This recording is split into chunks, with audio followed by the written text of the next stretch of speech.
আমরা আজকে এক দফার দাবিতে আজকে এখানে হাজির হয়েছি। আমরা জীবনের নিরাপত্তা, বাংলাদেশের মানুষের জীবনের নিরাপত্তা, সমাজের ন্যায় বিচার প্রতিষ্ঠার জন্য আমরা এক দফার সিদ্ধান্তে উপনীত হয়েছি। এই সরকার কোনোভাবে আর এক মিনিটও ক্ষমতায় থাকার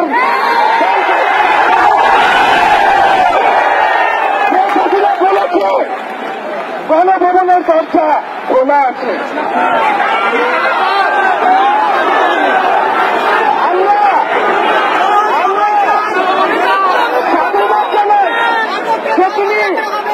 বুঝতে পেরেছি যে গণভবনের দরজা খোলা রাখতে হবে।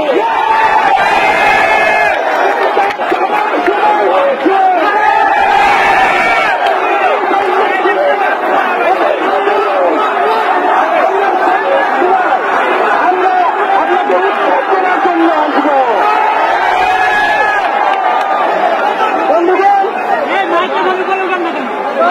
আমরা খুবই স্পষ্ট কথা, শুধু শেখ হাসিনাকে পদত্যাগ করলেই হবে না। এই যে খুন, লুটপাট, দুর্নীতি এই দেশে হয়েছে তার বিচার হতে হবে।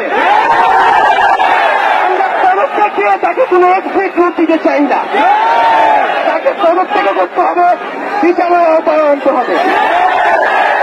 এবং শুধু শেখ হাসিনা নয়, পুরো মন্ত্রী পরিষদ, সরকার সবাইকে পদত্যাগ করতে হবে।